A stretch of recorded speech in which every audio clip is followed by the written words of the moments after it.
session is about hybrid festivals.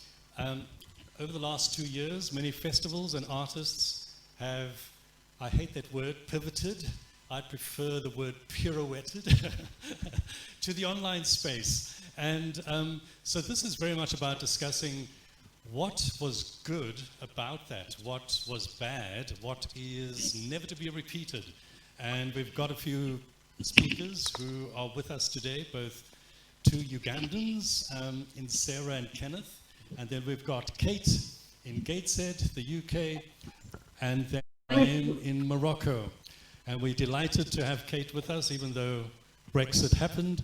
She's with us via technology, even though she's not with us physically. And Brahim, great to have you as well, someone who is a major organizer of incredible festivals in Morocco. So I'm going to invite each of them to introduce themselves and the festivals that they are part of, and then basically speak to that subject. What, in their opinion, are good things, bad things, and never to be repeated things in going forward? What are the things that they will maintain in their festivals from this year onwards? What are the things they will never do again? And what are some of the bad things that might be improved and that they will incorporate? So we're going to start with Kate and ask her to make a presentation. She'll be followed by Brahim, and then we'll go to Kenneth and end off with Sarah. Thank you, Kate. Thank you, Mike. Thank you so much for having me with you. It's wonderful to be joining you. It's 8:30 in the morning for me. I missed, Mike, the sound dropped out when you were introducing me, so I don't know how you introduced me other than the Brexit comment, so that's fine. I feel welcome. So I'm joining from Newcastle upon Tyne, which is a city in the northeast of England. And I run a festival in a town which is just right next to Newcastle called Gateshead, and the festival's called GIFT, which stands for Gateshead International Festival of Theatre. I set GIFT up myself in 2011 as a contemporary performance festival, so as a way of trying to bring performance from all over the world that otherwise wouldn't have a platform in the northeast of England. And then, as Mike might have mentioned in the introduction, we were one of the first festivals, probably globally, to pirouette online. And since then, I've spoken quite a lot about moving our festival online, and this space, actually, the Festival Academy, has offered me a number of opportunities to join in conversations to kind of think about the process of doing that and what we did, what we learned, and what we're taking forward. So I wanted to begin just by sharing very briefly a very short video which is from GIFT in 2017, which gives you a little bit of an idea about what GIFT would look like if it was taking place in person. And then I wanted to show you a very short video which is from GIFT 2020, which gives you a little bit of insight into what GIFT looked like online. And I want to sort of use those as a starting point for the things I want to talk about, really, which are mainly the things that the steps that we took for pirouetting. I like this word, Mike, for pirouetting online, and then also what it is we're now moving forward with, because GIFT 2022 is happening in 5 weeks. So I'm right in the thick of it. So I will begin just by sharing a short video.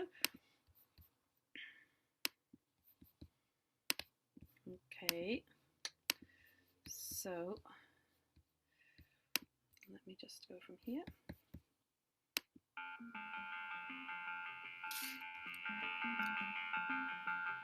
I set the festival up because I wanted to try to bring a different kind of theatre, a different kind of performance work to the northeast that wasn't normally seen here.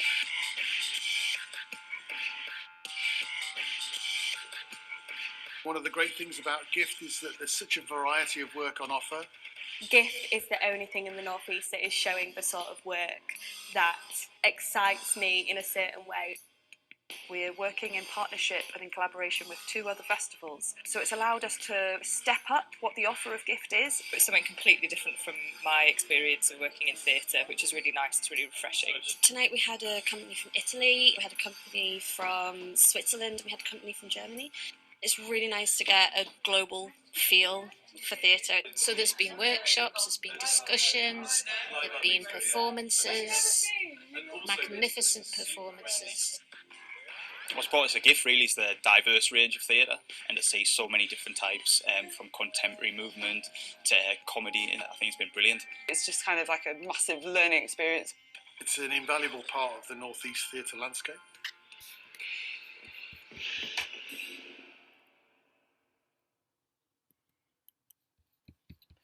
So that gives you a bit of insight into what gift would look like when it takes place in Gateshead.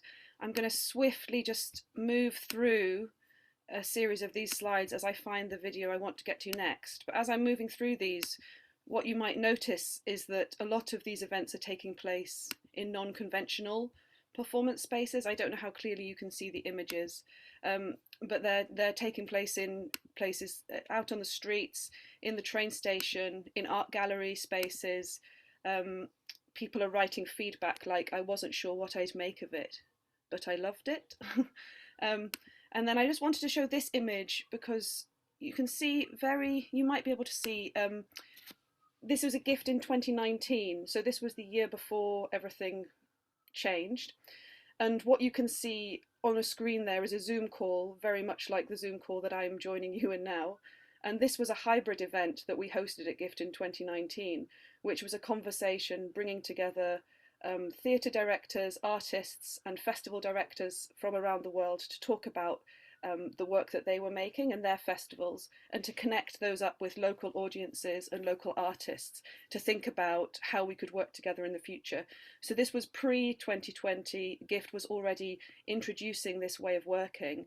And somebody asked in that conversation, wouldn't it be fantastic if next year we could do more events like this? We didn't anticipate that the next year we would be doing all of our events like this. So just this,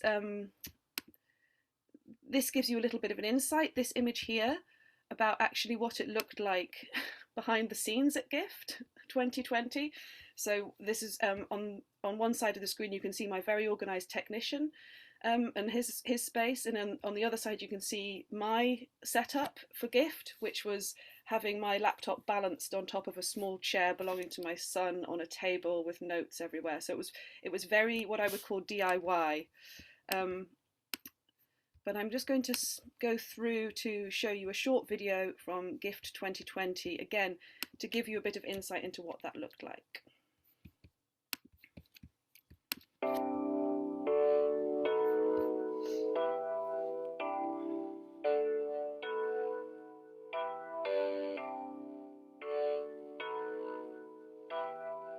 Brilliant! People are already starting to arrive. This is magical.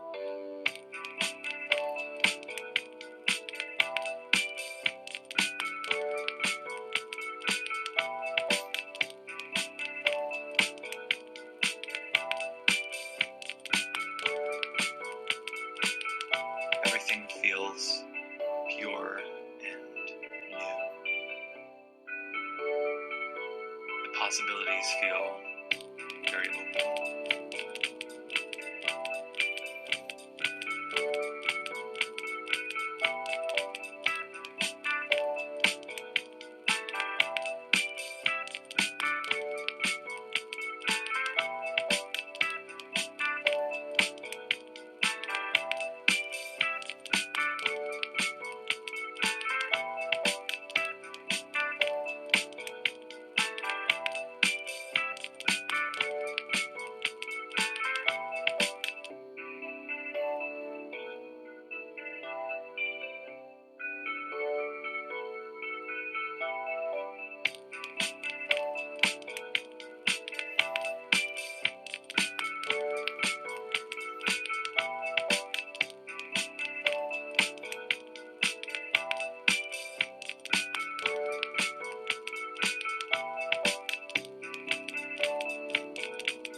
Okay, so I wanted to show those because I felt that they would give us insight into some of the things I wanted to talk through.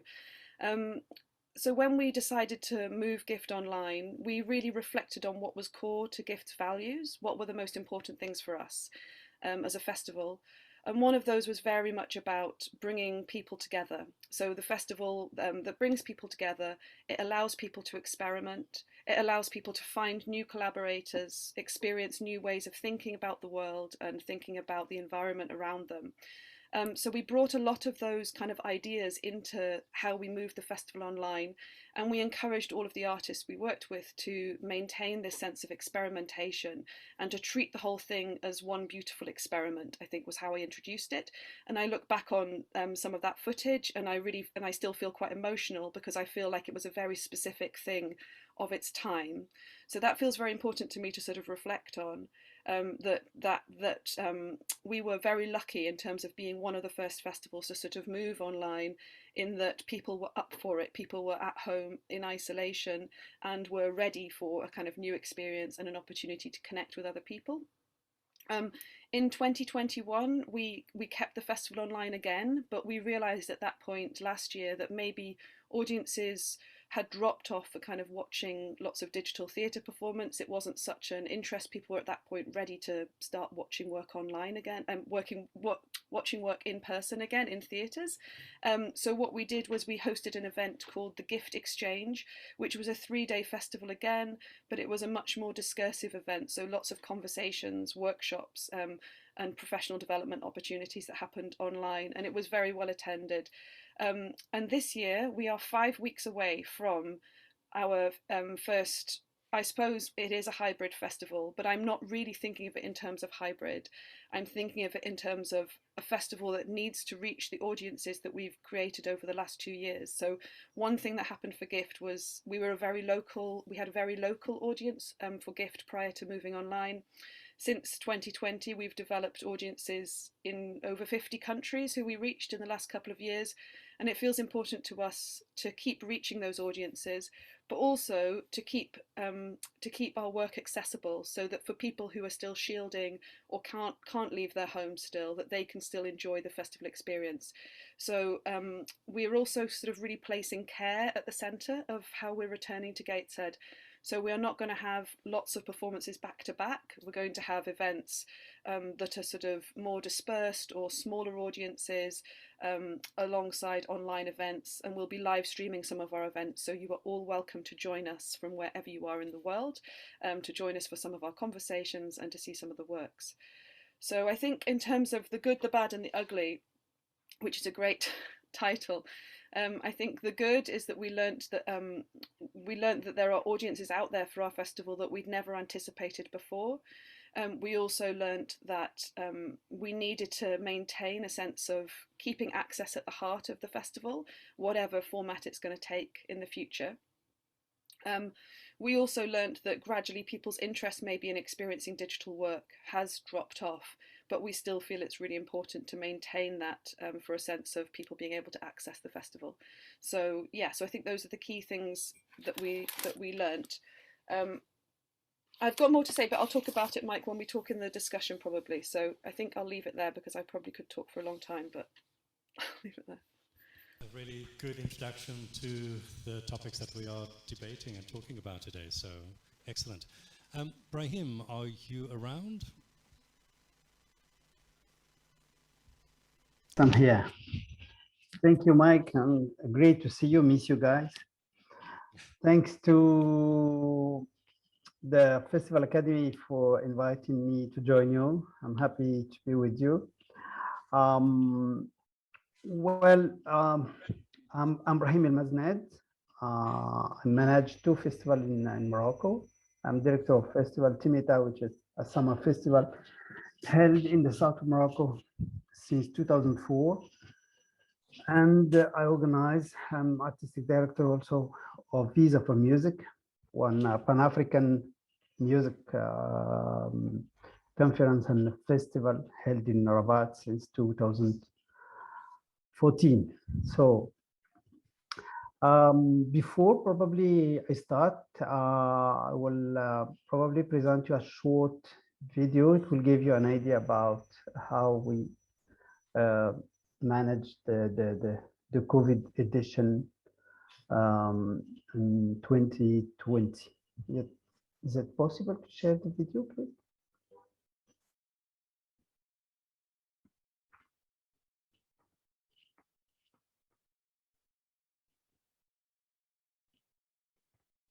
Engage. It's coming.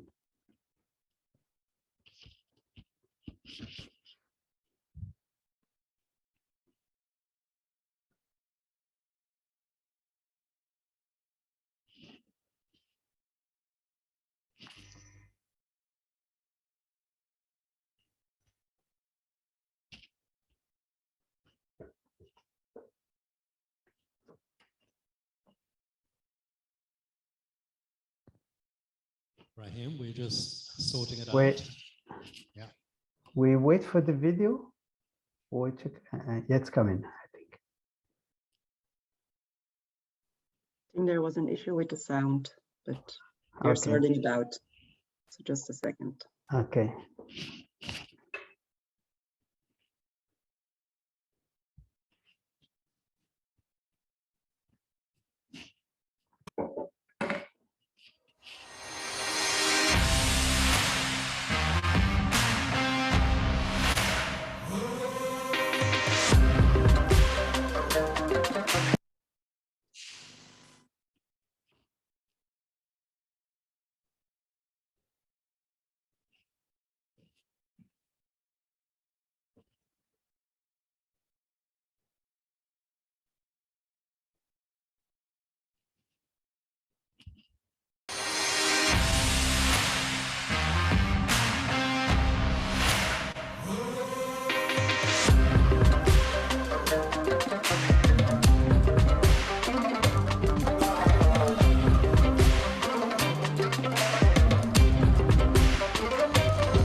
Thank you. Well, Visa for Music. Every year since 2014, Visa for Music has held together the African and international music industry actors and artists in showcase to promote the continent's musicians. It's also a forum of conference, speed dating, meeting, workshops, and training to open up to set up possibilities in African cultural industry. The platform has offered about 30 training sessions and workshops covering various topics from journalistic writing to technical directions. Visa for Music is also offers young African the opportunity to immerse themselves in the backstage of a festival and work the technical part to put into practice the knowledge acquired during their training.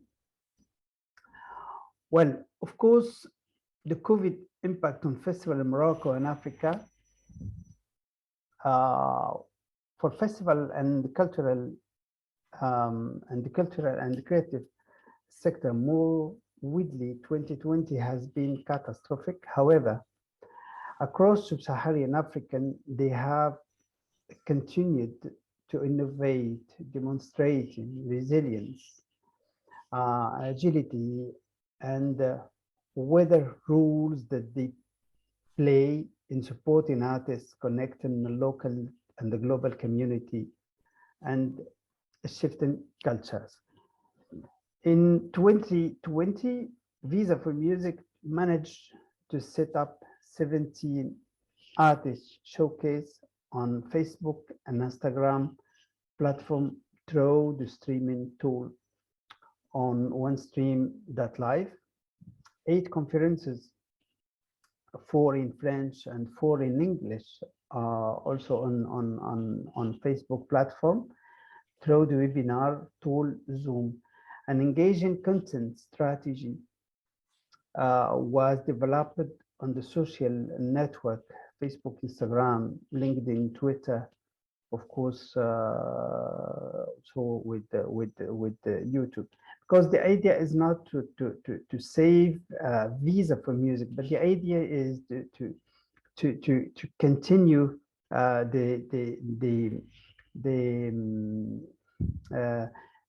simply they keep the link between artists and to continue the dynamic. It's not about saving visa for music, but the idea is that's why we organize these two editions in COVID situation 2020, totally in digital, but the last 2021 was a part digital and a part in life, and of course we hope to be back to our normal festival 2022 this year. Well, of course, in Morocco, the culture sector were one of the first with the tourism, the first to experience a total shutdown, to the experience in total shutdown of middle of March 2020. Figures from the Federation of Culture and Creative Sector reveal that more than 100,000 direct job has been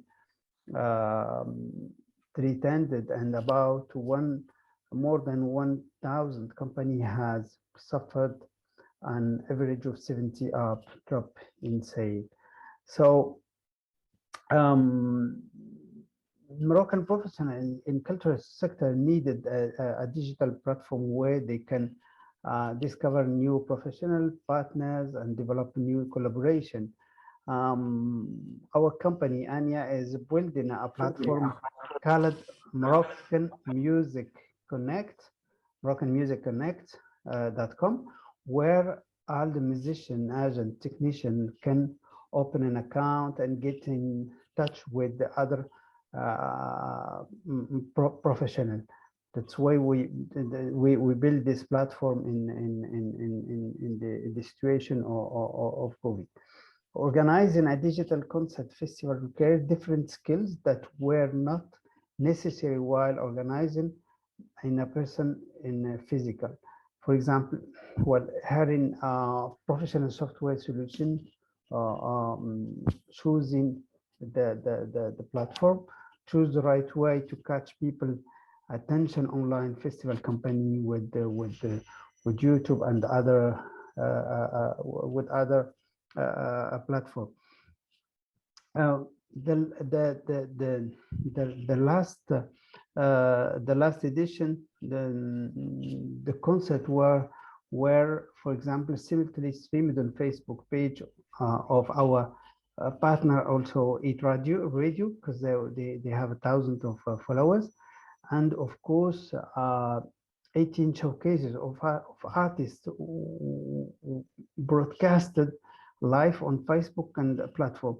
We invite artists a few weeks before the festival, and we record, we produce the live session. We don't ask artists to send us videos made at home, but we produce as like a festival. So we bring people to Casablanca in a very amazing studio where they can stay.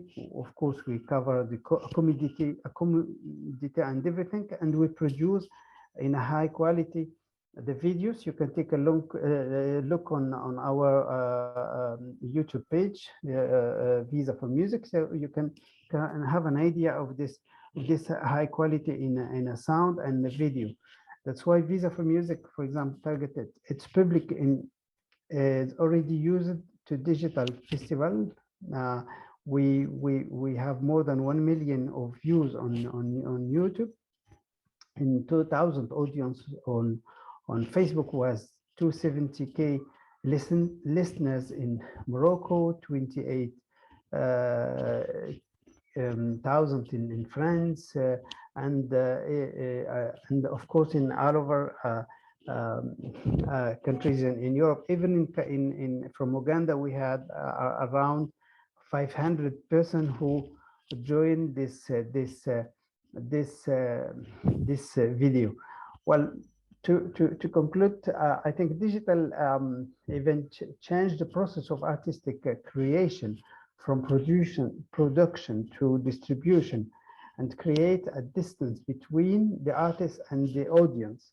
The crisis confirmed that digital technology will never be able to replace the emotion of live performance, and the direct encounter between an artist and his audience.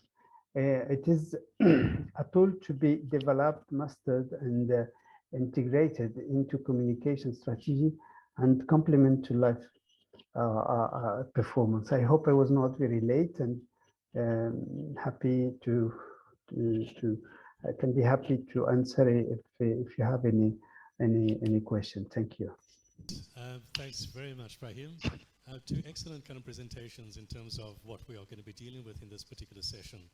And we'll come back to you, Brahim, and ask you a few questions once we've had the two local Ugandans who no doubt listened to your festival online as well. They were among the 500. Were you, Kenneth? Thank you so much, Mike.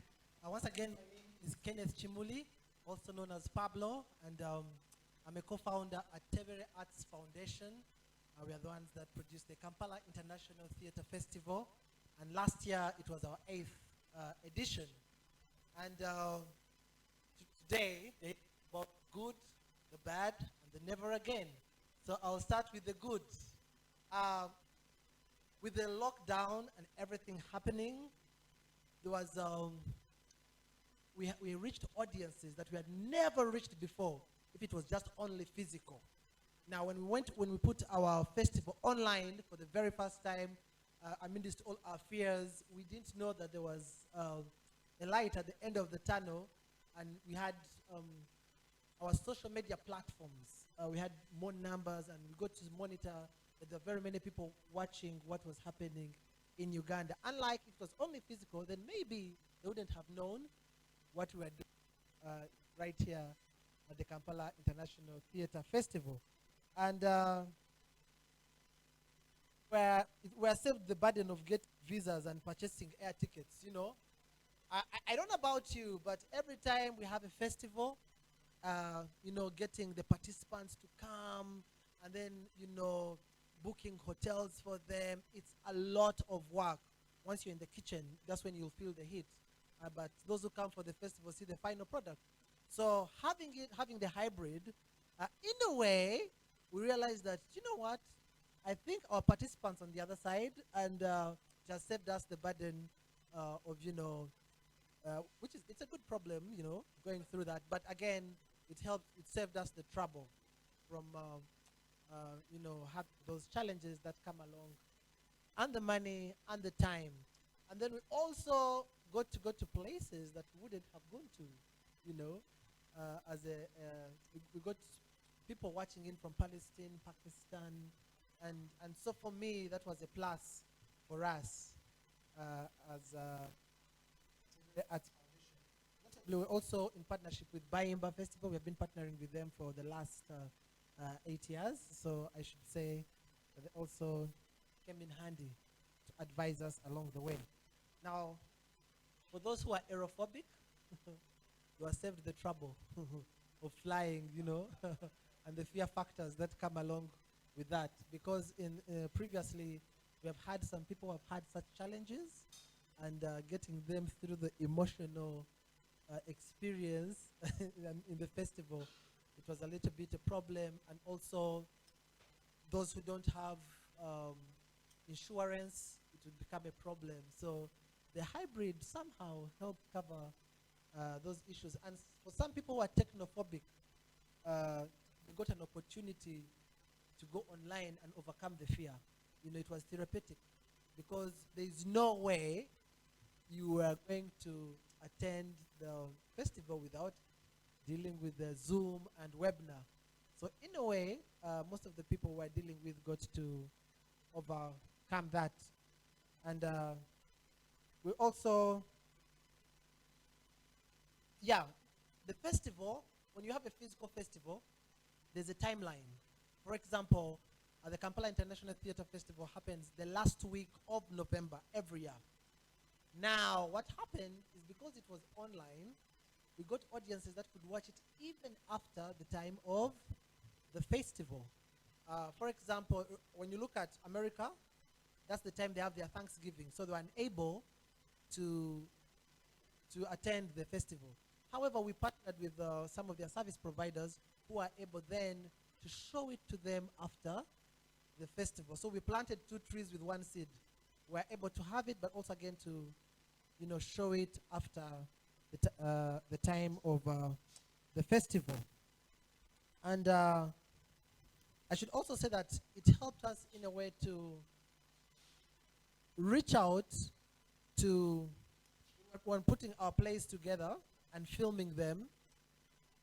When you have a physical festival, chances are that you might not watch every production. Chances are high, especially if you're in the organizing.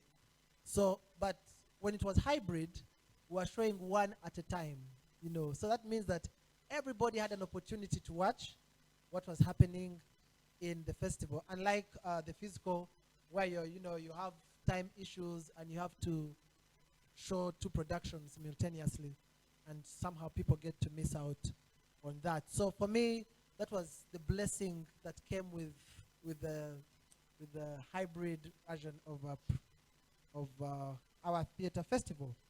Now, the bad. I think for me, the most important thing for me was we lost the theater feeling. We lost the theater feeling. It was pretty much like watching, filming the production.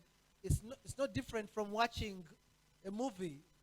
Yeah, you had to alter your mind, to reset your mind to think that it's a theater production, to look at it from a theatrical point of view. But in the real sense, it looked like a film. So we lost the theatrical feel, the exaggerations that come with theater, and we lost that, yeah. And then, I don't know about you, but we had internet challenges. The network, especially a banana republic like Uganda, where you're monitoring your MBs, yeah? And so the internet challenges, you're in the middle of a production and boom! Yeah, it goes. It freezes. And in Africa, when it freezes, it real freezes. Yeah. It's not till further notice, it's like till mother notice. So it was crazy. The internet challenges were crazy. And for us, which is still, we are producing radio dramas that we want to showcase in our next theater festival. And we had mentors or theater experts in radio drama who are helping our emerging artists to learn about radio drama. But the challenges were, the technical challenges, sometimes the taste of the pudding is in the eating. You want to get physical, you want to touch the equipment, and we had challenges in there. And then we also, apart from the internet challenges, we also had the different time lines, Some of our facilitators, it's morning where they are, and us here it's midnight. So we are at different wavelengths. And so it was very hard for us, and some people couldn't watch the productions on time because of the different time zones. So that really was bad for us while putting this together. And then there's what came, the new normal called Zoom fatigue. Those days it used to be jet lag, now it is Zoom fatigue. You're coming from one thing to another, and then you start getting a headache, and then you go to the doctors, they can't find out what's the problem. Then you start suspecting witchcraft. So the Zoom, then later we go to learn it's called Zoom fatigue. So it was really bad for us. It affected most of our productions online and having people. And then we weren't sure whether the people were real there. You know, when you're on Zoom, yeah, unlike physical, you know that the people are here. They are watching it, you're seeing them. But on Zoom or these other platforms, I'll switch it on and go for a bath. Just need to mute on. So we didn't have the real feel of we are dealing with the real people. And then the inability to rehearse physically, you know. Sometimes when you have festivals, there's an opportunity even to change some of the things, you know, because, well, they say two heads are better than one, and sometimes when people watch it physically, they watch your production, they give you immediate feedback, and you know, you can go and change a few things here and there. But this time round, well, if you're lucky to get feedback in the chat room, it's a problem. They're saying, oh, internet is bad. So we lacked the rehearsal, the real rehearsal feel, and also, you know, communicating with people directly, you know, getting the relationship. We missed the relationship. For me, it was pretty much the relationship. I missed the relationships. Then we are limited by selection of plays to capture online. Some of the productions were very technical that you can only present on stage. But if you try to film it, you'll successfully fail because of the dynamics involved, based on what the storyline is about and what the directors want to portray. So it was extremely, we had to deal with a few productions other than, if it was the physical, we would have more production. So we are limited by even the expenses of filming are extremely excruciating. They're extremely a lot. And yeah, for me, those were some of the things that were bad with that. And the never again, in the interest of time, I hope I still have a minute or two. The never again, for me, the never again is to have an online presentation with different people with different time zones. Yeah?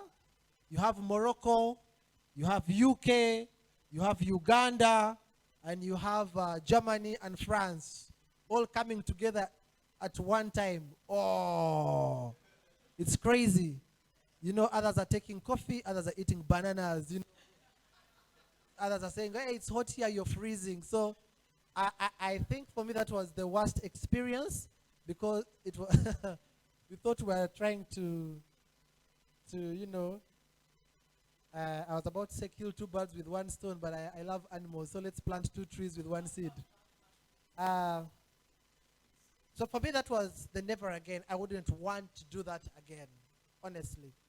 And then also, I wouldn't want to, given our internet challenges, I wouldn't want to have a full production. I love the hybrid, but I would want to have a physical and also an online as well. But to have 100% online theater festival, I wouldn't want to do that. We tested the depth of the ocean with both legs and didn't trust our swimming skills. So we won't want to go, I don't want to take that path once again. And well, never again should we have COVID. Yeah, never again should we have a lockdown, and never again should we miss having relationships. Thank you so much. Great, and I'm delighted that although you may never do it again, at least you participated in something where we are having people from different time zones. And thank you very much for your contribution here. And also thank you 3.5 years later for having hosted my production as part of your When Swallows Cry. Yes, sure. we're glad to have him as part of our festival. And we look forward to having you again. Yeah, no, it was great. So our last speaker is Sarah, who's going to be speaking about film. Thank you very much. They've already introduced me. Sarah Nsigaye is my name. Don't count this on my time because it's going to be an advert for Atelier Network. Atelier Network, which was a visionary of Mike Grant, is where I actually participated in the winter school. And I look forward to seeing your products 10 years from now, because I'll be retired. And I can see you're excluding people beyond 40, including me, from festivals. You're targeting young people 14 and 40. It is much easier for me to attend a festival now because my children are in secondary and university. It was harder for me when I was in my 30s. Think about it. But back to the winter school, when I left there, I was determined to do a Native Voices Festival because I got the skills. So it also speaks to what is happening now. Training people, we had the passion, but where do you get those kinds of skills? I hope you've been able to trace some of the people. For us, we are in contact, and we are doing amazing things. So it helped a lot. I look forward to seeing your products back to here today and the discussion. I would like to say that the future is digital, but festivals are going to stay human-oriented because of the very nature of what festivals are. It is the harmony between people. It is the interactions. It's the meeting. I see you people from here. You're going to start inviting each other. You're going to look forward to meeting each other. My time, it's still my time, by the way. It hasn't expired. But when I had just joined, I knew I would go to ZIF, I would meet Ogova, I would meet Asiba, I would meet Ashraf, and we would not see ourselves in Uganda, but we would find ourselves in ZIF. And then we would not see each other. Then we used to find ourselves in Cape Town, even if it was not a festival. And then in Kenya, those interactions, to date, I still look back, and those people are my types. So it's not going to go away because it's about the experience. It's also about the community. It's also about the advantages, the markets, because we have written proposals.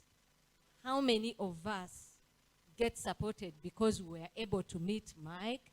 And Mike says, Sarah, you talk a lot. You need to streamline it. You know, I'm just giving an example. Oh, Sarah, this could go like this.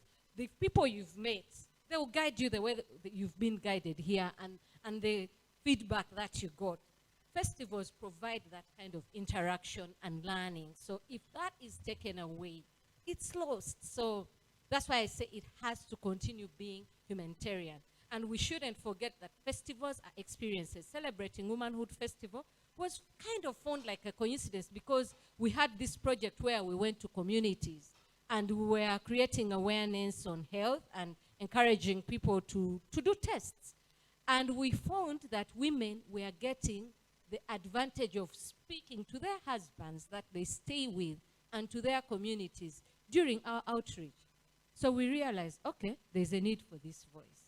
And you know that even now when people are talking, even women politicians, even experts, we have women experts and everything, but when they are quoting women, it's on design, it's on fashion, it's taking those kinds of pictures, but women are doing amazing things. They are the ones educating people, they are the children, they are the ones supporting the economy. So we said, we need to put that voice. So we brought that voice. So we saw that the universal language of art could be very helpful. And that is film, that is also media, but that's also dances, storytelling, performances, and everything. So we needed to meet civic society. And civic society wasn't understanding us.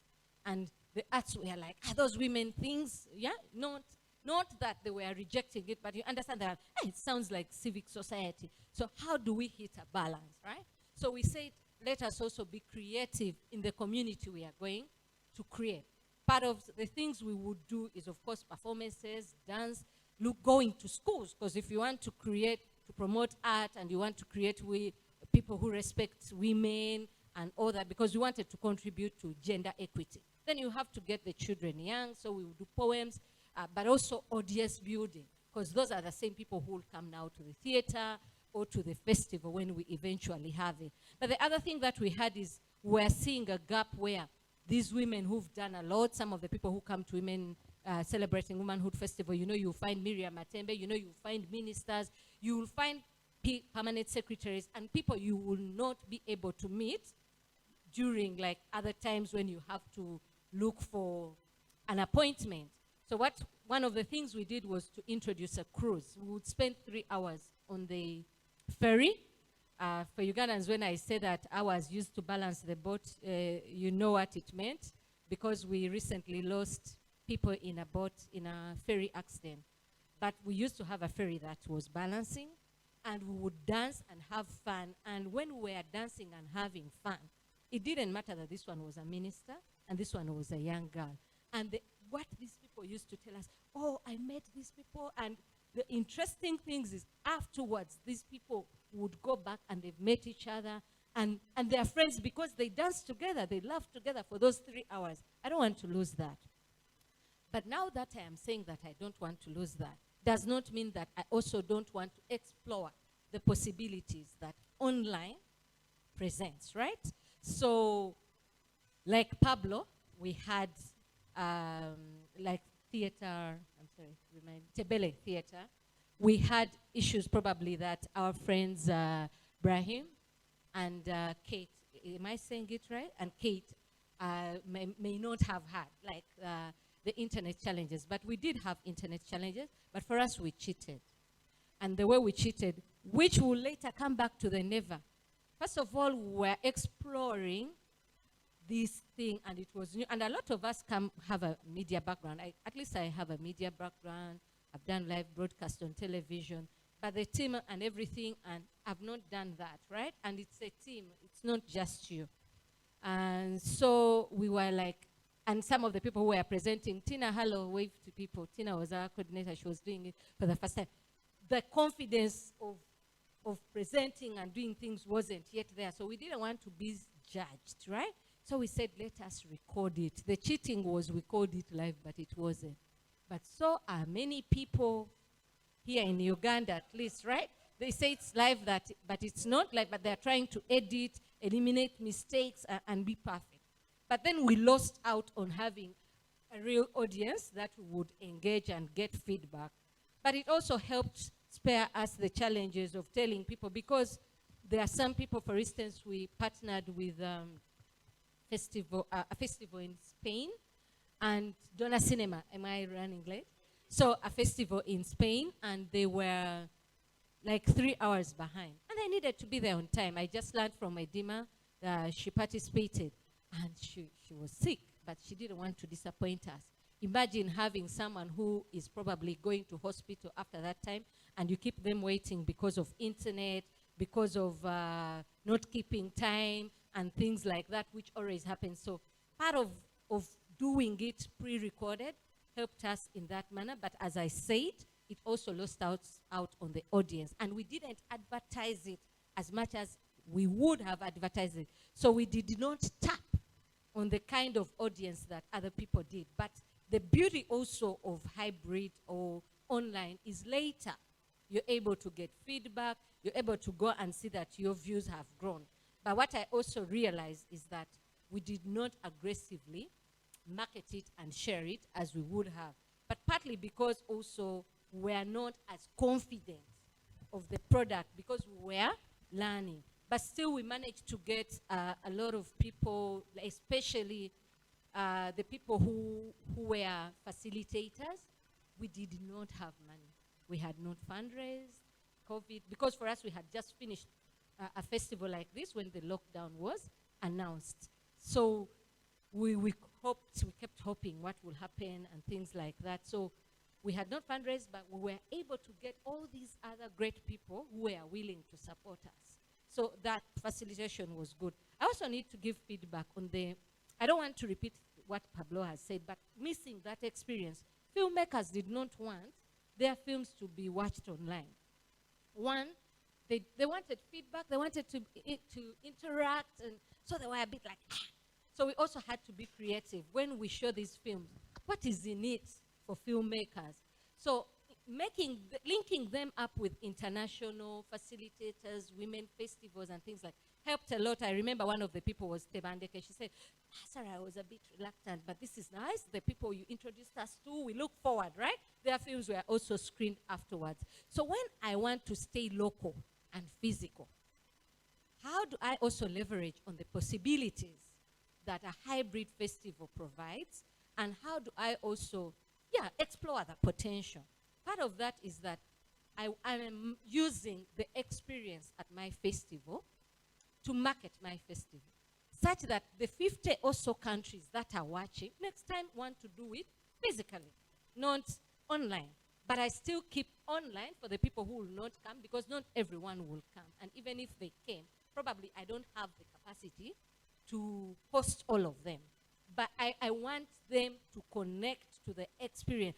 How do you make that experience of a festival, the local one, the dances, everything, almost touchable to a person who is not there, to a person who is not going to hug? Probably you may not, you can also. So when we are selling these, probably there are workshops that I will not show. The music, the dance, the beauty shots in television, we call them beauty shots. Those should not stay out. And yet we usually focus on, which was a mistake, the never. For us, we looked at the workshops, the facilitators, some of the films, and a lot of the filmmakers also in the West, in as much as they are willing usually to give us films to show, because you're not competing with them.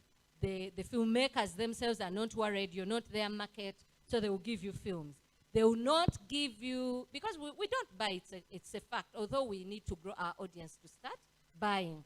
So they were like, now, what possibilities do you have that people in the West, in my country, are not going to watch my film? And those are questions that we had not prepared ourselves for, but those are issues that we now know going forward. The other thing that also came out clearly for us is to excellency. Because you see, sometimes we have a tendency when it is physical. Because now I said I don't want to cheat and record. So this year we declared a press conference. We had a press release and said that we are not going to hold a festival for three things. The experience. Now, the native experience, we used to go to different locations and find communities. Ours started as a travel festival, remember. So we wanted to find communities, and if you are in Uganda, you know that island communities, how do they call? They're islands, right? They have issues, no social service, no what. So we thought that by going there, we are also drawing the attention of policymakers and other people to the issues in those communities. But then we decided we want to create our own native experience, where there was someone who goes to Zanzibar or goes to Lunkulu or goes to National Theatre says, oh, I'm in Kampala. So we established the Rock Resort. We call it Rock Resort because it's a beach, but less sand, more rocks. And we said, let's invite people to that experience. But two, we wanted to be sure we have the capacity to do the hybrid, but also the physical, whereby even the communities, because festivals are also about economies. That's how people own. When you go to Ouagadougou, people even come from neighboring communities. So you have to be relevant to your festival. So we said we will not do it. We'll do it next year. We welcome you to 2023 at the Rock Resort for celebrating Womanhood Festival. We'll cruise there, others will drive. But the lessons, we are challenging ourselves to be excellent.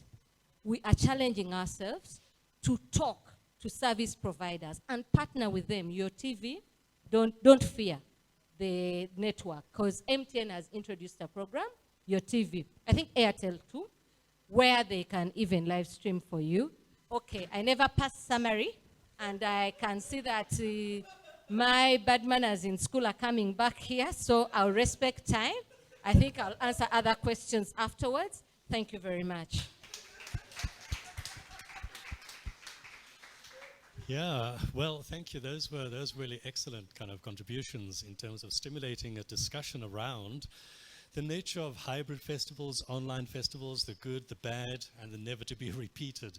So maybe just to facilitate a little bit of a discussion amongst the panelists, and to start off with Brahim, I wonder if you can maybe ask you, the idea of recording your acts beforehand, and this is something that both Kenneth, who I understand has another name, Pablo, referred to, as well as Sarah.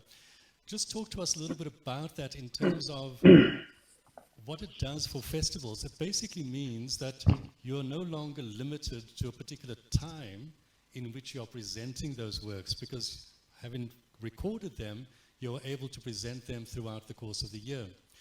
But what does that do in terms of artist fees, copyright, and those kinds of things? How have you dealt with those issues? Well, thank you very much. Good question. As you know, Visa for Music is a platform to promote artists from our region, from our continent. The idea is that video, as you know, will stay in the platforms, YouTube, Facebook, etc. So, first of all, we fight to get a very high quality sound and video and image to cover, of course, the fees. It's not for the artists. Discharge are covered by Visa for Music, not by the artist. Third thing, of course we pay the copyright to copyright here in Morocco, and the last thing, of course, this videos are it's a visit card to promote this artist, so they have two things. They participate on a festival, and of course they get this high quality video. So, for example, when we've done this work on 2020, a lot of artists contact us to participate on 2021 because they want to get the same quality of the production. So that's why the festival even in this format digital cost a lot of money, because we put the artist in our main in the middle, not the festival. The festival can be back, but we put the artist you want before to save the festival. At the end, both of us are happy. Artists are very happy to get this image, and as a Visa for Music, we've been very happy to have 1,000 of people join our network.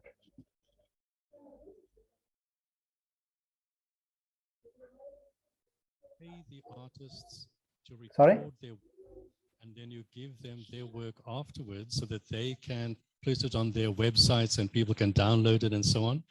When people enter your festival digitally, do they access it for free, or do they need to download the music for a particular price? No, we choose to, because the period is very difficult, and a lot of our audience are young people. We prefer to get 1,000 of audience for free because of the context, than have a few hundred of people who pay. At the end, we choose to fight to get some partners and to put these videos for free for more promotion for this artist. I wanted to come back to the issue about internet and how bad it is in Uganda, for example. And because both of you have spoken about recording works that you put online, have you considered the possibility of maybe making those recordings available to a platform that may be based in the UK or in a place where internet may not be a problem? That's a very good question. First of all, we have to maybe speak from where Ibra stopped. When it comes to the copyright issue, you have to first come into an understanding with the owner of the content for the property rights. What we did with them, we facilitated the filming, and then they allowed us to put it on a platform for a specific period of time. And once that is done, then you put it down, and it's there. Wherever they decide to take it, it's up to them. As a festival, as Timitar Arts Foundation, the best we can do for them is then, wherever they put it, they'll avail us with their links, and then we can direct the people to those spaces. And say, if you want to watch a Killing Time, once you tap it, it will then go to the other person's YouTube channel, so that they can also benefit through the monetary subscriptions that come through that. Now, in terms of internet, we are also partnering with different, like I said, there's a gentleman in the US called Holland who created a platform where we could put our festival for people to access it. But again, it was also for a specific period of time. And those are the kinds of partnerships we are looking for out there. But we don't want to negate our audiences in Africa, which have internet issues. The internet issues are there, but they are not to the extent that you won't watch it. You'll watch it in installments until you finish it. Yeah, so we still also want to cater for them in a way that for those who allow, that we have some directors and writers who have allowed to give us their works to share on our platforms. And that we do, and then if they want to watch, they can go to our platforms. If you go to tevere.org, you'll get to access most of the things we do. And we have some links that lead you to where you can find this content without necessarily taking the copyright from them.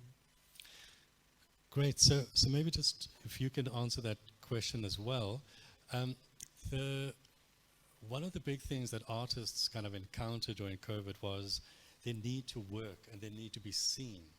They obviously had a need to pay the rent and to pay the school fees and so on as well, but people really struggled to monetize what they put on public platforms, on online platforms. How did you manage to do that? How did you generate income that could pay the artists for their work? Thank you very much. I think that's a challenge that I could have earlier mentioned, because monetizing the shows, the festivals, is a bit of a challenge, because we have to introduce it, but it's a bit of a challenge. I think one of the few people who've been able to do it was Kenneth Kimuli. People paid. A lot of what is being done is product placements, where people can advertise, and then you get those monies, but you have to convince them that you have the numbers. And the software exists. I think we just need to prepare ourselves and have a conversation, because Kenneth has done it. We have to. What I also want to say is that the innovations that took us online, people had already started, but the audiences hadn't yet gone online as they are now. And had not understood that they can interact with us online.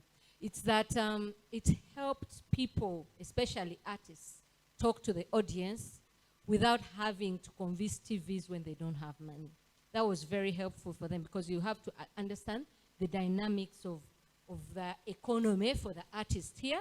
The more artists, as opposed to filmmakers, will not have a problem giving you their work, musicians especially. Why? Because the more people watch them, the more people will come to their concerts.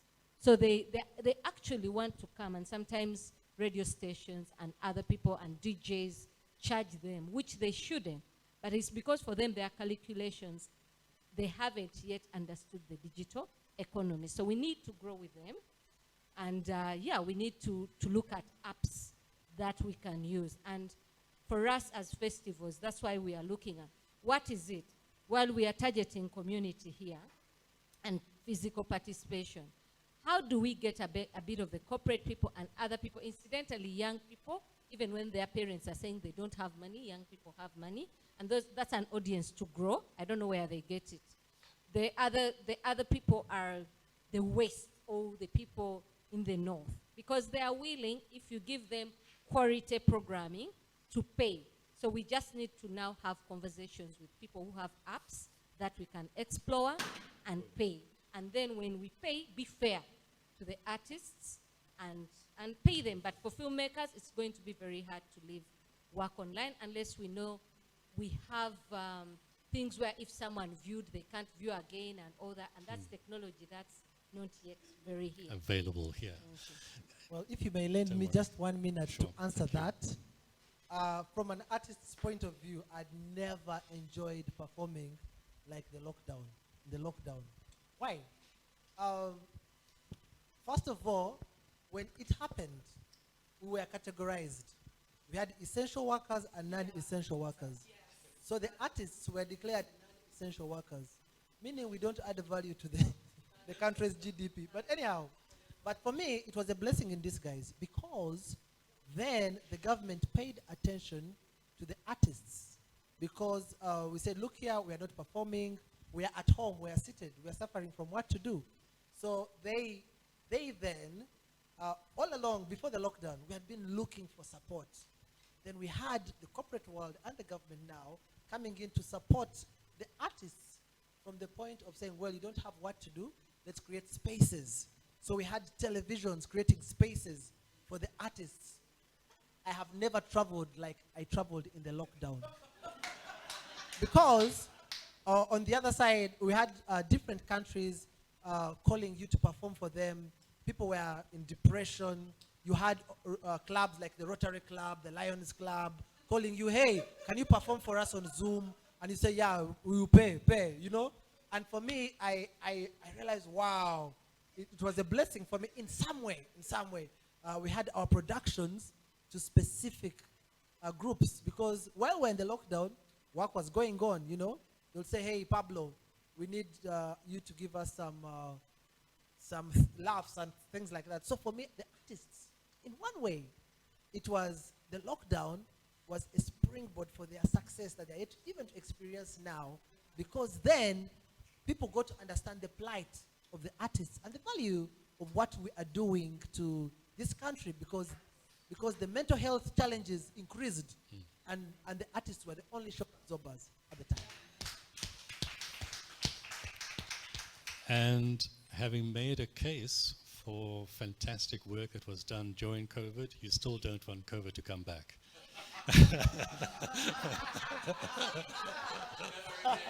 Yeah, it took some of our relatives, and relatively speaking, it should stay. It should go away. I mean, it should go. It took my relatives. I just wanted to pick up on a little bit that you said, Sarah. So kind of using the platform to grow the numbers to attract advertising. So in a sense, what you're looking for is a YouTube, Google kind of platform where there are lots of users, but they basically sell advertising on those spaces. So that's a potential model that you are thinking about. I just want to, I was just picking up just a comment. I want to maybe go to Kate. Pablo, Kenneth was talking about the limited attention span that local audiences have for online work, and it has to do with internet kind of cutting out, or maybe the way in which people consume a lot of stuff here is through a telephone, which is a small screen and the like. I wondered if you've done any research into audience consumption habits online. I remember at one of the online events that we had as the Atelier, the guy Roy from Edinburgh was saying that in their research, it showed that their audiences who would normally come to the festival, watching the shows online, they watched for an average of 8 minutes. So that their experience of theatre online was fundamentally different to their experience physically. So I just wondered if you had any insights into audience behavior in your context, and having answered that question, answer a second question: what did changing audience habits maybe do for your sponsorship? Did you lose sponsors? Did more sponsors come on board? Because obviously sponsors are there to use your festival as a way of having eyes on their products or whatever. Okay, yeah, it's a really great question around audience habit. I mean, I haven't done specific research into knowing exactly, you know, how many minutes an audience would watch for in the way that Roy Luxford might have done, which is great. But I would say that we made the decision in 2021, even though we decided to keep gift if online and call it the gift exchange rather than make the event happen in person. We knew that at that point audiences were no longer really interested in engaging in long pieces of work online in the way that they had the year before for GIFT 2020. From anecdotal kind of evidence, it was very clear that people were engaging with shows or extracts of material that were maybe at the similar kind of length to that Roy was pointing to, but I would also say I've been very interested in trying to find other ways for artists to share their work or who they are online that doesn't mean just presenting their performance. So how else can an audience get to know an artist? Maybe that's a studio visit, it's meeting them in a rehearsal, it's meeting them talking about their practice in conversation or in dialogue. So it's not necessarily about experiencing the performance as such, but it's about experiencing the artist and their thinking process and who they are. So I've been trying to find other ways in which audiences and artists can connect to overcome that barrier of Zoom. Somebody mentioned Zoom fatigue, I think it was Kenneth earlier on, of actually people sitting through long extended works online and finding other ways for people to engage. And I think also in terms of like the way that we've also worked online has always been about trying to maintain that human connection.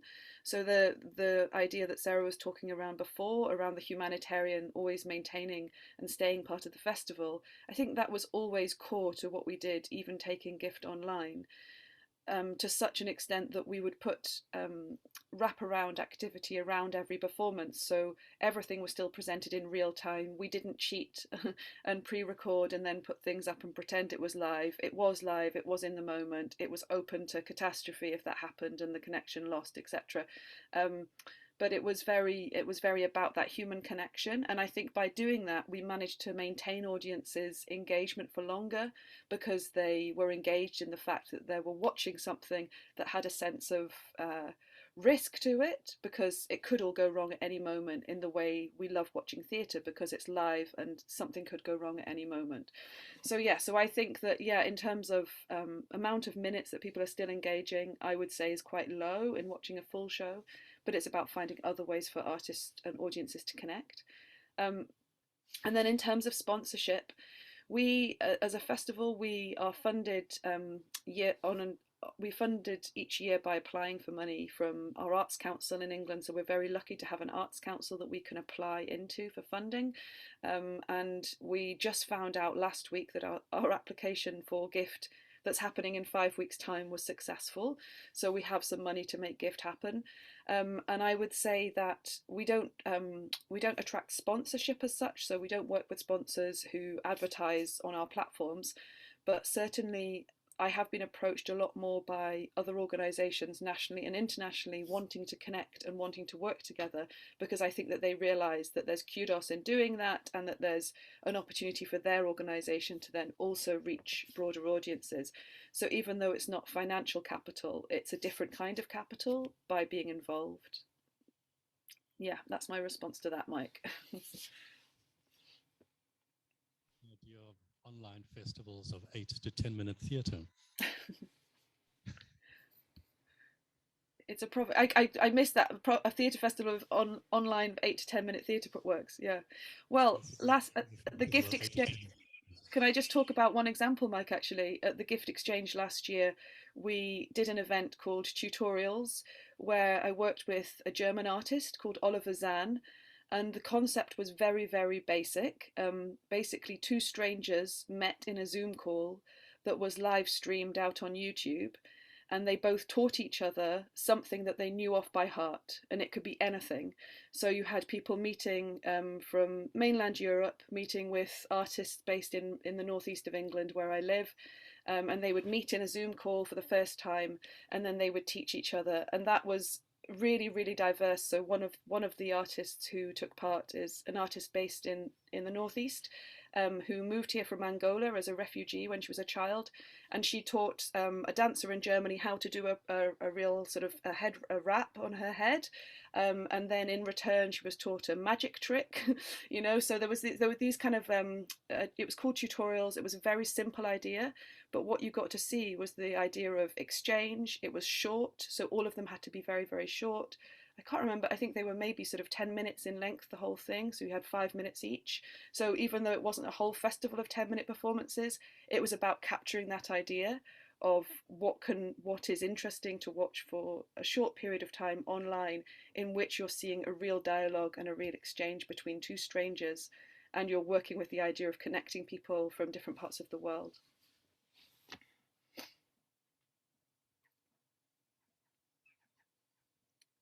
In other words, people could see it happening, or was it entirely an encounter between the two people?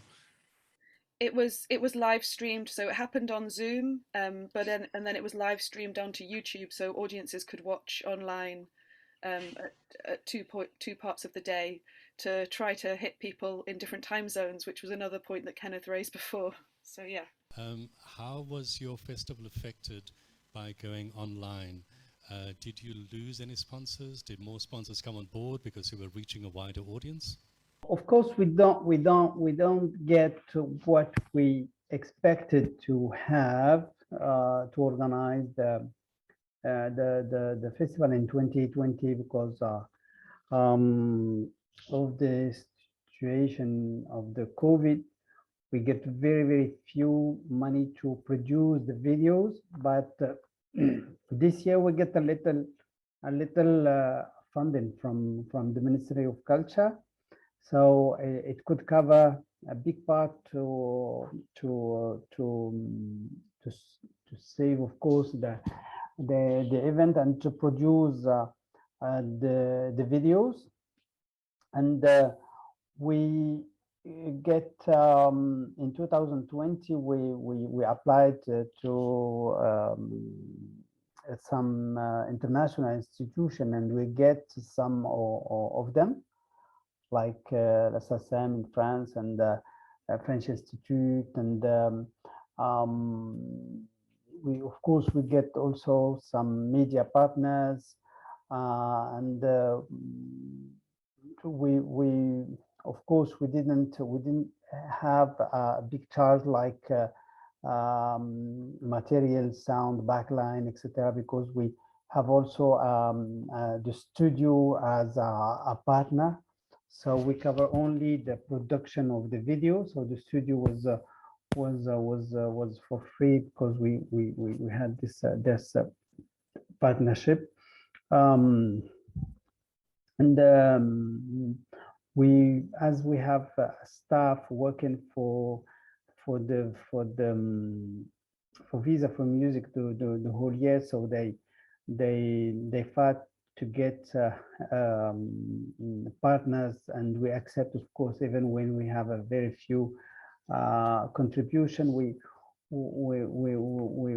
accept. For now, think at changing, because now I hope we will back to the normal festival. For this case, we need more partners. That's why we are already in contact with the new partners, and I hope even with the economic crisis, we hope to be back to a normal festival soon.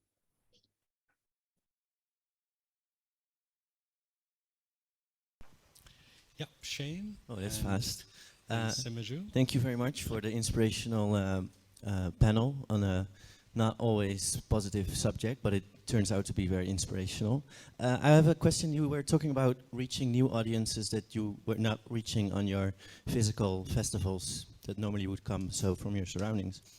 How did you market, or how do you market audience groups that may be on another continent or somewhere far away? Question for whoever. Yeah, Sarah, and then anyone else who wants to hear. Thank you. I would like to say that I didn't market the online festival we've had, but going forward, the plan, and I think in other activities that we've had, that's what we've done.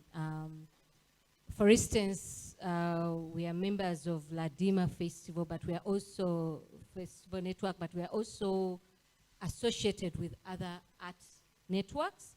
At the same time, there's a Women Festival Network of over 80. Now I'm talking about Celebrating Womanhood Festival.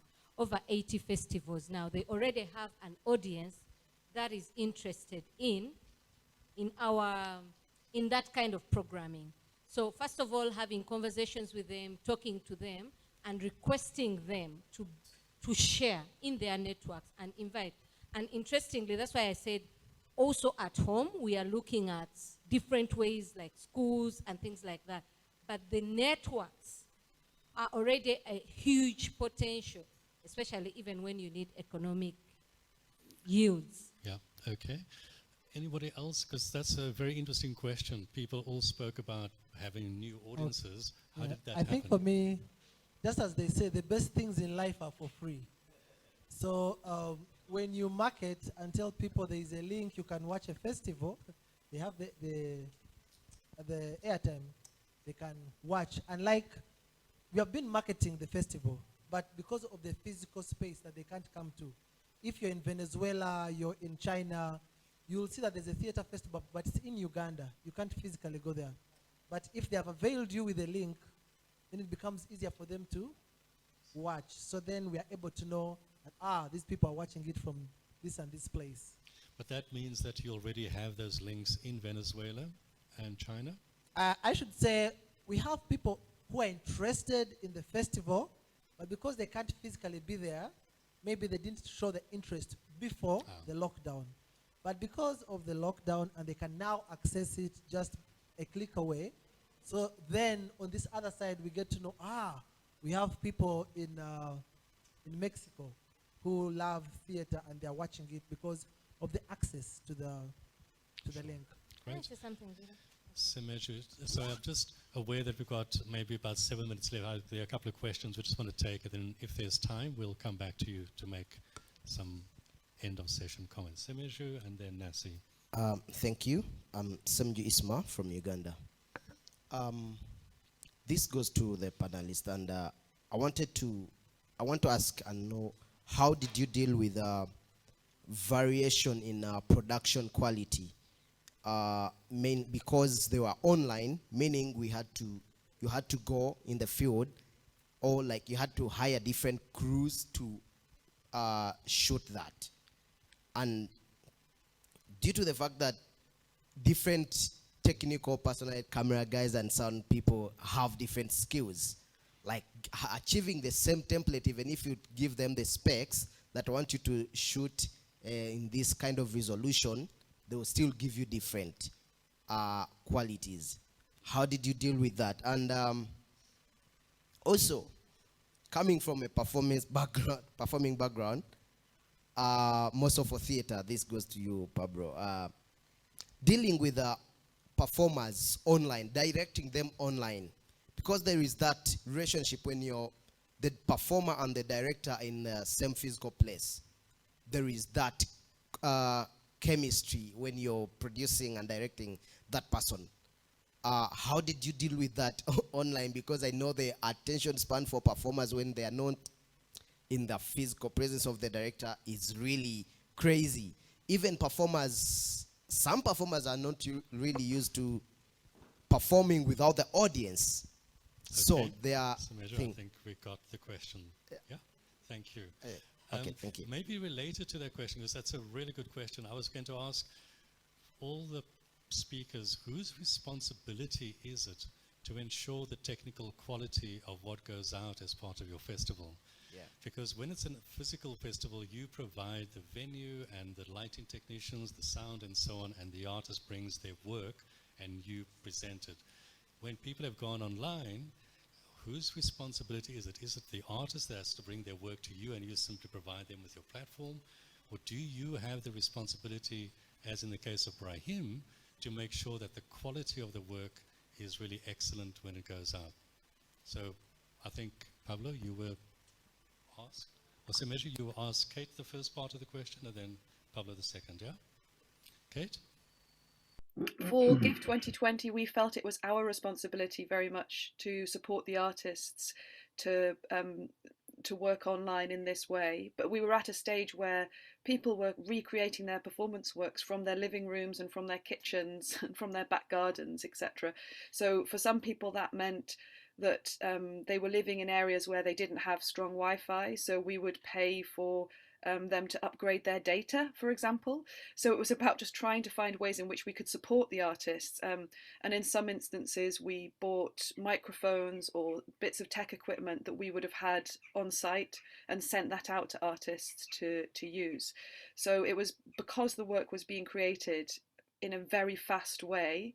The whole festival pirouetted online in 5 weeks. And all of the works were remade. So we tried to support the artists as much as we could. We saw it as our responsibility. Your question? The topic we are discussing today had 3 parts: the good, the bad, and the never again. So your question falls in the bad. You know, it was like you'll agree with me. It was very hard for directors to work with their actors, and it being a new thing, it was also very hard for us, especially in Africa. Well, I can't say that I was directly involved in that, but based on the feedback of those that were dealing with their plays, it's one of the things they raised, and they said it was very difficult for them. So I can't say that I was a director dealing with the actors to feel the pulse of the challenges, but based on their feedback after the festival, that's one of the things that came up, and we still need to address it. So I don't know if I answered your question, but I enjoyed it.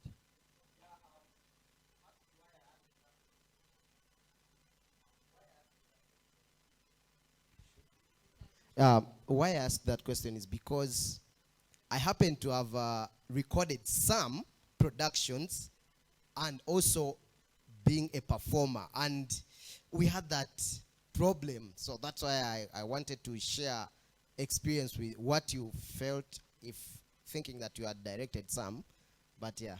Yeah, okay, thank you. Maybe in a second. I think I'm experiencing it now. There's a production I'm working with that's online, but it's not part of the theatre festival. However, in terms of quality control, that's why I was saying that we had very many productions that we'd want to have in our festival, but because of the quality control and things like that, we successfully failed to admit some of them because they were not to the quality of the festival. I think in a second, if you let me, yeah, sure. What he's saying is that festivals should also have standards where you can use your phone. So festivals should also have standards where you say we want 4K, we want HD, 80p, or I think it's easier for people who are in film, but now that the language and the mode is also audiovisual, then I think festivals have to challenge themselves to identify what qualities they want, but also try to provide where they can, but also people know that you have to send this kind of quality.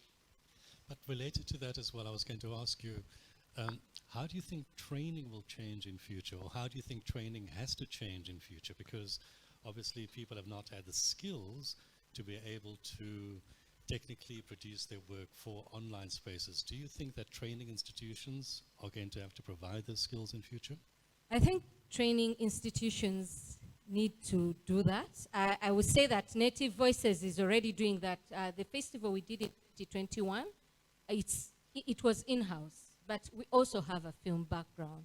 But also a lot of, for instance, we've trained people in different parts of Uganda, Karamoja, and elsewhere. They're demanding, first of all, live streaming is inevitably a business. So for us, part of the outcome was that we are also now providing those services for income as an organization. But what about these other people? It has to come on the curricula now, because it is, if you're trainers, but also for training institutions that are not, it's something that they need to incorporate. Thank you. Nassi. So I'm Nassi from London. I have 2 questions. One is about artist care. Kate touched on about it, but I don't know how generally, it would be good to hear what kind of access care that you have in place. And then the second question is, obviously COVID, like normally you would have access provisions for people who are disabled, and you would make your performances accessible in person if there's deaf audiences, or like how you think about that now that your work is online, but how would you, like, what do you do to make it accessible all round? For GIFT 2020, when we first went online, we worked with BSL interpreters, and we captioned the works, but it was very quick and very rapid and responsive, I would say. And now we're sort of moving into more of a hybrid festival offer. We're continuing that commitment to working with BSL interpreters, but in live space, and we're also trying to work in how we can capture both, how we can work and maintain that access across for all audiences. And to be honest, it's becoming increasingly difficult to. It's increasingly difficult because the more you start to work in these hybrid spaces, then you're trying to accommodate and create access provision for two audiences simultaneously, which throws up a whole load of other questions and difficulties. And we're trying to tackle that in the moment, Nasi. I don't have the right answers at the moment, but it's something that's very at the forefront of what we're trying to achieve with how we're working. And I would say, we don't work in any venues that are not accessible for wheelchair users, so we have certain commitments around the venues and the spaces that we work with. Even the sighted works that we're sort of placing out in other locations, we're ensuring that there might be some of them are walking routes, and we're ensuring that there's versions of those that are all accessible, and that audience members can select which time they go on those, dependent on whether it can take a longer period of time or a faster period of time, etc. So we're trying to accommodate as much of that at the heart of the experience as we can. And I think increasingly in the UK, it's becoming very common to ask artists to submit access riders. So what are their access requirements? And we're asking that at the forefront, and then trying to embed that in how we look after our artists when they're in situ in Gateshead. Continue with the theme of access. It's one of the ironies of festivals happening in places like Uganda in Africa, that we can now reach global audiences through technology. But what are we doing to reach local audiences through technology, given that the technical and digital divide still exists, and costs of data so high, and the way that people consume is through their phone?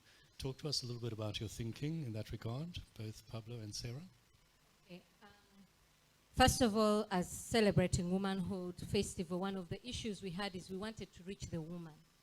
And we wanted to reach that woman who normally doesn't join this conversation. So it's not only the corporate woman, not that the corporate woman should be left out, but critical to us was the woman who works in the market, the woman who also maybe goes to the garden. And that's partly explains why we go to communities, and that partly explains why now our festival home is going to be in Muyuwe. That said, we had to be creative. For instance, we knew that we are going to be online, but we knew that data issues and a lot of it. But radio is one of the most effective mediums of communication. So we partnered with Mama FM, which is a radio station that targets women. And it was incredible. First of all, we said we were live, but we had recorded. So that is part of the never. Because the people who were listening to us were also like, oh, but we are not watching, we have issues and whatever. And sometimes it's not healthy, but we said, okay, it's been recorded because of internet challenges. You'll find it on this website, or you'll find it on this YouTube channel.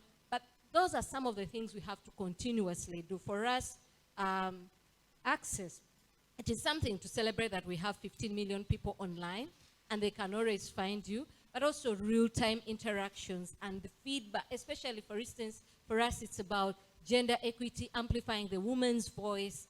You're not going to do it in festivals alone. You may talk to artists, you may talk to scholars, but we go to communities, and that is one of the ways, and we will work with radio. But I'm sure there are many other innovations that festivals should think about, given their realities and experiences. Well, thank you so much. Lately, the statistics have proven that there are very many young people who are getting access to Android phones, and even the locals who didn't go to school but love theater. For example, if you go in the outskirts of Kampala, when you're driving, you'll see people looking after cows, but they have phones, and what we are doing as theater practitioners, we are making short videos that fit in their budget. You know, you make like 2-minute videos that address theatrical issues such that they can afford to watch those short videos, you know, and they'll always share them. So some of them have gone viral.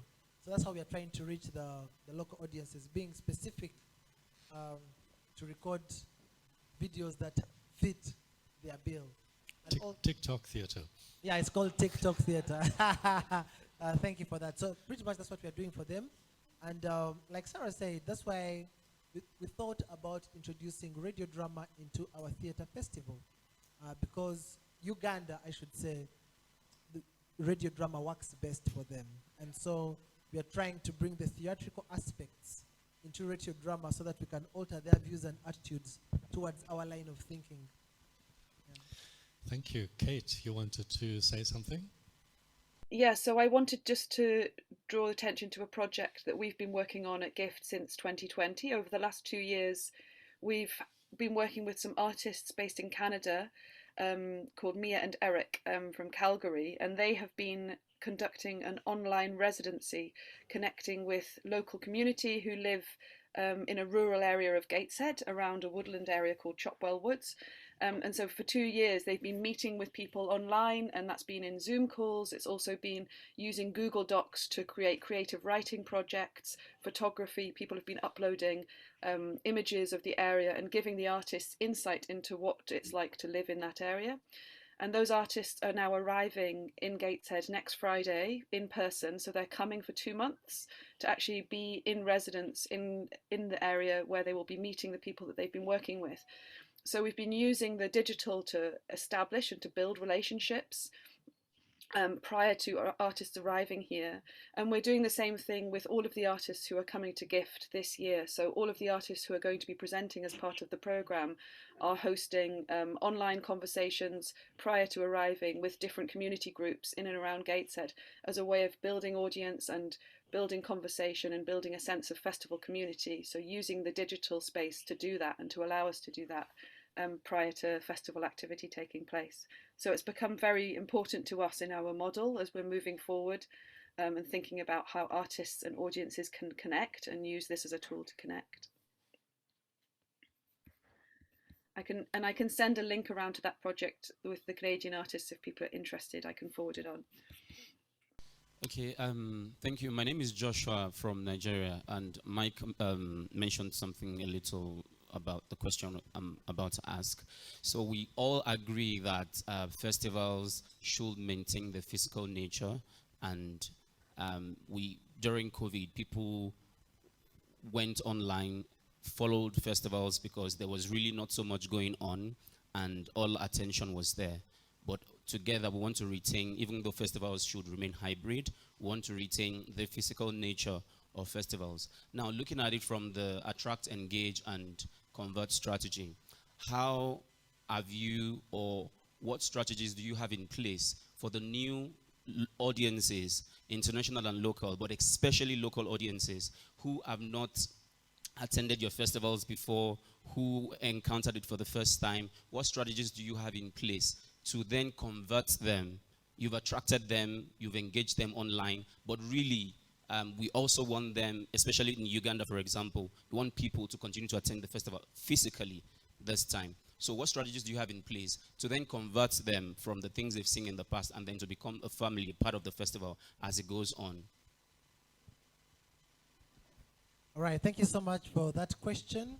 One, like you said, we are going physical. Thankfully, Uganda, the government said, go do your thing. You have put the measures of COVID, it's up to you. So, for example, we are organizing our Kampala International Theatre Festival. The 9th edition is going to happen in November. So we are already advertising it. We are calling on the locals to come to where it's going to be at Atelier Cultural Center. So we are already advertising and interesting the locals to come. And like you clearly said, there are some things that are not about to change. I mean, now that there's no lockdown, but still we are still having Kate and Ibra out of this space. So it's a bit of both, having online and the physical. That's not about to change.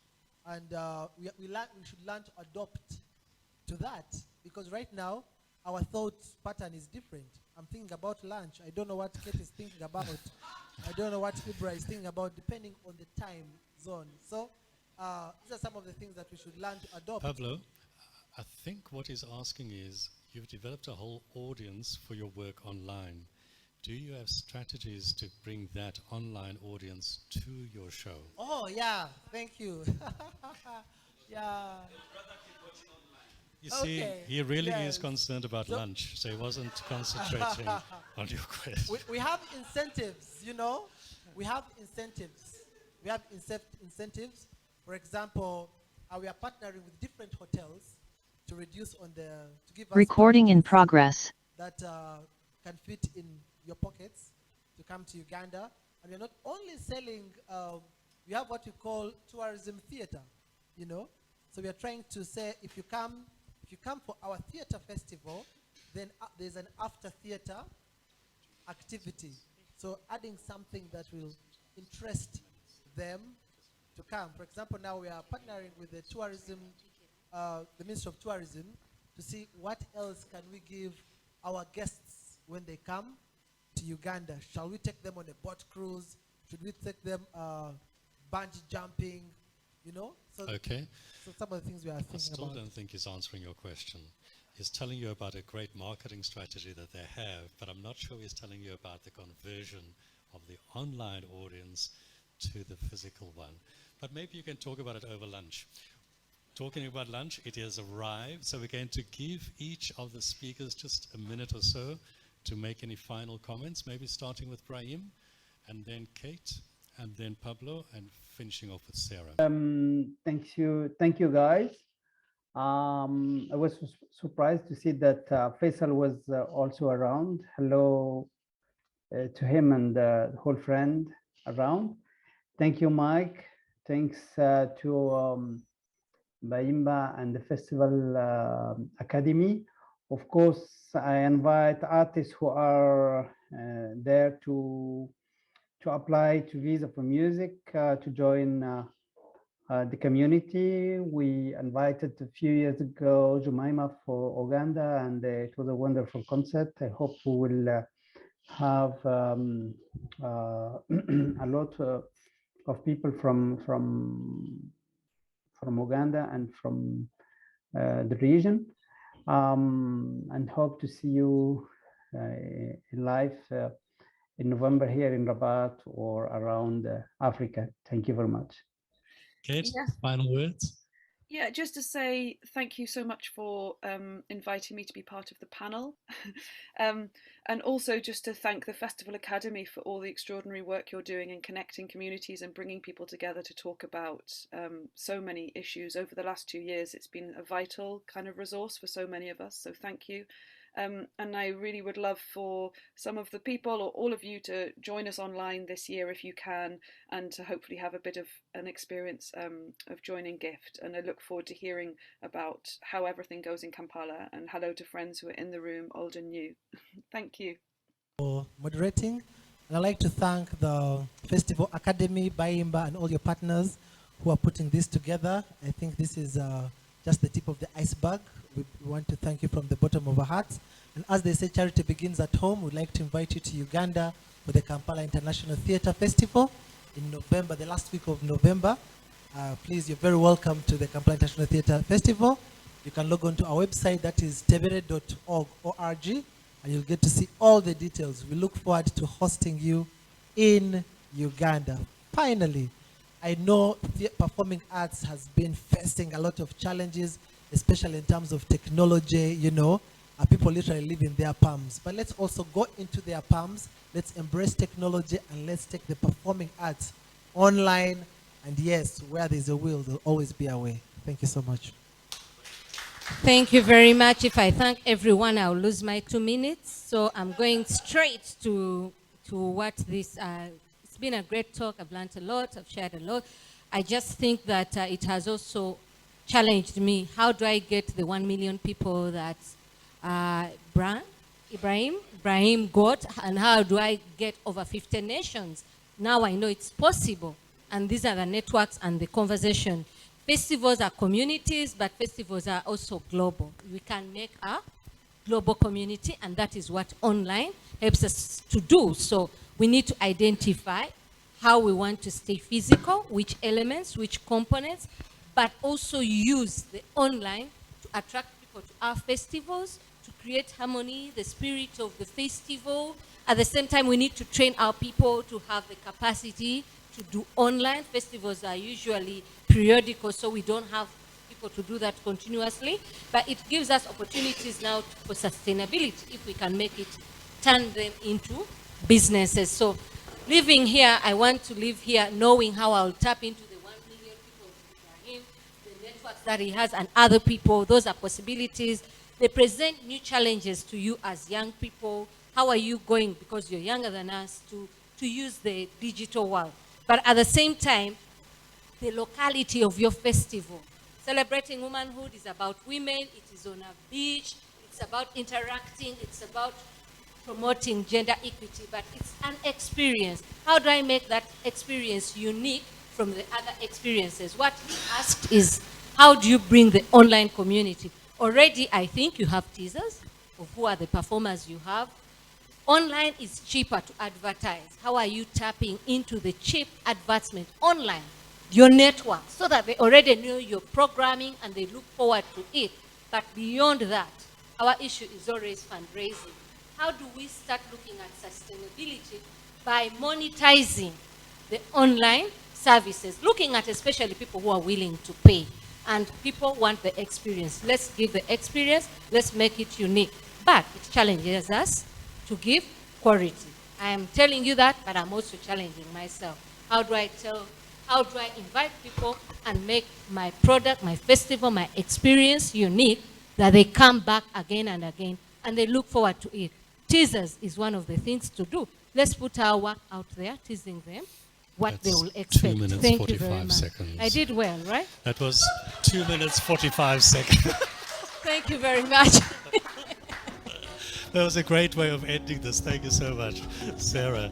And just a huge thank you to Brahim and to Kate, to Pablo and Sarah for being with us and for a very stimulating kind of panel and inputs. Really appreciate it.